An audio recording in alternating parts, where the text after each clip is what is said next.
What's up, Tier 1 fans? So, back with another unboxing post-Gen Con here. So, these first couple of videos are basically focusing on some of the new card games that we actually looked at and picked up at the con. So, a couple other videos we've checked out, Final Fantasy TCG. So here's a brand new one, though. This one is called Megacorp TCG. So, don't know too much about it yet. Did get to demo it at Gen Con. Don't understand all the rules for it yet, but seems really cool. There's 4 starters out right now, and booster packs, I believe, from what is the first set for this. So, we got a nice little deal at Gen Con. Basically, if we bought 3 of the 4 pre-cons, we got the 4th one free. So, not a bad way to go.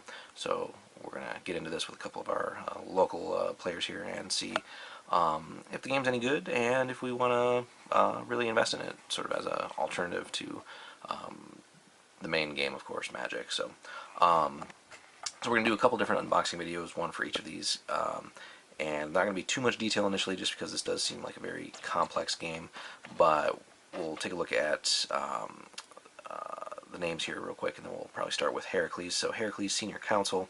So, then we got the Glass Man. Seems really creepy. What do we got here? Rama. So going to be a tough spelling, or tough pronunciation. And Illithus. So the Ghost Prophets, Incarnate Hierarch, Senior Counsel, and just straight up the Glass Man. So, seemingly subtag or subtitle for the game, Business is War. So from playing the game, it's got it's kind of like a futuristic sci-fi game here, kind of a little bit of cyberpunk built in, and it's got some similarities to Netrunner, which is another game in this kind of genre, but this one is a TCG game versus LCG for the format for Netrunner. So this one is certainly collectible and very customizable as a result. And the two games differ greatly in how they're played, as we'll see here once we start getting into more videos and content for the game. Certainly this seems like, again, a very complex game. But first up, I think we're going to take a look at Heracles, like I said, and then we'll work into the other starters. So we'll be back in a moment, right after we get Heracles unboxed here, and show you guys what's in the starter box. Alright, we are back to get into the Megacorp TCG starter. So today we are going to start with Heracles, as we mentioned earlier. So in a starter you get a fair amount of stuff here. So you get a advanced rule book, you get these 2 promo cards. So this is kind of like those cards in Force of Will, where you can basically get rewards the more you buy. So haven't scratched those off yet, but that's something we'll get into as well. So you get Heracles himself, obviously. So Senior Counsel costs 6 million, and has a whole set of abilities here and some decent combat icons across the 4 abilities. So we're not going to explain all that right now. We're going to have a separate video where we kind of discuss the rules of the game, just because the game is fairly complex, so we don't want to make this unboxing overly long. But just to briefly look at his ability, though, you can pay 1 million less to deploy any legal cards. And so this is basically what the whole deck is about with him, is just drowning your opponent in all these legal issues. So him making all that cheaper is of course really great. And he can cancel cancel the effect or deployment of an unethical card with valuation of X or lower. So seemingly shuts all that down too. Then you get your sort of generic corporation card here, so 10 million. And yeah, there's really not much else on the card, although it does have really good resources, obviously. I think they're all the same from the 4 starters, so being able to play some things initially shouldn't be too difficult, as long as you don't get yourself into trouble with your money. Then we get a deck of resources, and those have a different backing, which we'll show in a minute, and then your main deck. So the back of your main starting founder here and the corporation is this reddish back that has, again, just this really cool pattern that they've put onto the back of the cards. There you go. You can see it there. So it's the same on all the cards. It's just red for these guys, green for your resources. So there we go. Let's maybe zoom out just a little bit. Yeah, so greenish back here and then a bluish back for your main deck. Again, that pattern is on there. It might be a little hard to pick up. There it is. Alright, so let's get that out of the way, and we'll take a quick run through the resources part of this next. So fairly expensive here. High-rise office tower does give you 2 cash flow back every turn after that, and has a bunch of other keywords in it here too. So you get a couple of those. So, whoops, 1, 2, 3, 4, 5. And an interesting thing in this game is seemingly you can have unlimited copies of cards in your resource deck. So we got 5 of those. Next up, for free, gives you 1 cash flow back, which is cool.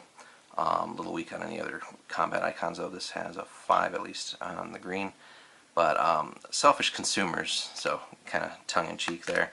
So you do get a whole big stack of those. Oops. So for free, and just provides you a resource afterwards. And then here though, then we get affluent consumers. Costs 2, also just gives you 1 cash flow, but has at least some better stats down here. So you get another big stack of those there. So altogether, seems like a pretty good deal here for your resource deck. And of course, I'm sure there's going to be better cards to add once you start really customizing it with boosters and so on. So alright, main deck here.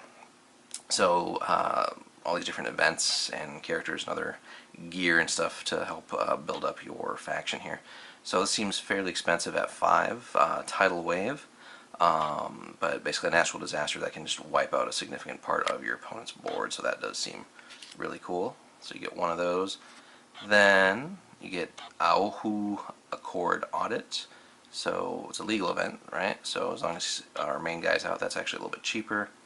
And target player reveals their hand, and they lose money for each card with military keyword or unethical, right? So if your opponent's heavily into that and you catch them with this at the right time, that can severely hurt them, if not possibly kill them, the way I understand the rules so far. Then we get this Attorney General, so characters, or actually an event, but it's a permanent event. So let's see, you do have to have your Heracles in play, but let's see, as long as Heracles is unengaged in a specific type of combat here, he'll get Disruptor. So again, we'll take another look at the rules in a separate video. Timely intervention or interception. So basically you can cancel certain types of event with that, so that's kind of cool. Alright, we get a whole lot of gear in this deck too. So there's silencers, which is always cool, so an accessory and a gun. So it gives you initiative, which is basically like first strike in other card games, the way I understand it at least here. Then we get some riot shields. And basically when you're setting up your board, a lot of this in this game is all about where cards are positioned too in your network. Again, we'll talk about that in the rules video. But characters that are next to this card get an extra health essentially when blocking, if it's the green-based combat. So that's pretty cool. Then you get a tactical vassal, which is a slave actually. So interesting choice there on a character for this faction. Has a dead drop ability, which is a neat mechanic in this game as well. And doesn't seem like overly strong on his combat abilities, but is also very cheap. So yeah, we'll have to really start getting into the way this game is played, just because it seems really deep and really complex. So Horizon Riot Control Squad. So suppressor, let's see, when characters with the suppressor ability attack, the defending player must exhaust a card, basically. So tapping in other games, but basically rotating it. So so this seems like a way to basically shut down some of their potentially active cards. So Not super strong, but seems kind of decent mid-range there. So we get a couple of those as well. Alright, War Crimes. That seems neat. Seems like fairly expensive to play though, but another legal event. And target player loses money for every card with the military keyword in all the open market piles. So as the game progresses, this might be a more late game, mid to late game event to play. You get multiple copies, which is cool. But being able to drain your opponent of money or cash flow in this game seems like a huge, huge deal. Oops. So, Core Advisor, or Corp Advisor, does have an upkeep cost, so but when he's deployed, draws a card, so maybe just get him deployed and then get him killed, so you don't have to worry about continuing to pay for him, but nice little cantrip ability there. Alright, Pleasure Vassal, there you go. It's corporate and slave, has initiative. When Pleasure Vassal makes a challenge, it gains +1 to the white combat icon. And I'm not sure, I'm going to have to double check in the rules, so when it's in play, your business has seemingly -2 to its white resource, so something to keep track of too. You maybe don't want to have too many slaves out here at any one time, because you don't want to maybe drain your resources too much, but again, another thing to really figure out with strategy and stuff for the game. Then we get a, let's see, get this to zoom here, there we go, Medical Vassal, and basically you can rotate her to pump up another one of your characters with the green combat icon. I believe that's the physical one, but again, drains your business a little bit of its white resource. So seemingly I think maybe 2 or 3 of these different slaves out would be okay, but beyond that you're really hurting yourself in that resource. Life insurance policy, always good. Also legal, so that's cool. So that can come out for free if Heracles is out, seemingly. That's cool. Does have an upkeep for each adjacent character though, so if you want to get a whole lot of use out of it and protect multiple characters, it's going to cost you a lot. However, if an adjacent character is destroyed or annihilated, you gain 2 per character, so this would be maybe a good way to get it out and then get a whole bunch of your characters killed right away, so you're not losing money and actually gaining a good chunk. So maybe getting that for free with Heracles, get like 3 or 4 characters killed. It's a quick way to make some money. So that seems kind of cool. Then some more gear. So we got powered armor. Let's see. This card may attack if a character is bonded to it, so that's cool. And let's see. You can bond a character to it, and then by rotating this you can redeploy a bonded character, so maybe it brings them back if they're dead. Not sure yet. So only has 1 combat icon. Seems obvious if it's the physical one, so so that's pretty neat. We'll have to play around with that. You only get 1 though.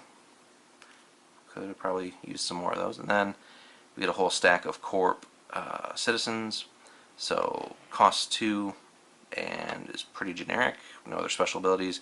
Does have the civilian and cyborg keywords though, and has some decent combat icons as well, I guess. So, but we get a huge stack of her. So playset, or I shouldn't say playset because that's might be different in this game, but 4 in either case. I think 4 is probably actually the limit. So in the main deck. So in either case, so that is Heracles in a nutshell. Basically, strategy-wise, it seems like you're going to try and drown your opponent in legal events and kind of just tie up their resources, drain them in all kinds of different ways, and then get some attacks. And it doesn't seem like there's that many sort of like raw, brutal power cards where you're just going to bash your opponent in the face. This seems very control-oriented, and then just getting in your damage as you're sort of, again, tying up your opponent's resources. So, so this is, again, Megacorp TCG. Seems like a really, really fascinating new collectible card game. So stay tuned for our other unboxing videos. If you like this one, go ahead and give us a like, maybe a subscribe as well. And at some point we're also going to have a sort of a rules discussion video, so we can explain that. So hopefully that might interest people in the game. And then at some point, once we get through all that, look for maybe a video or 2 where we're actually playing the game and trying to figure everything out. So, alright, thanks for watching, guys.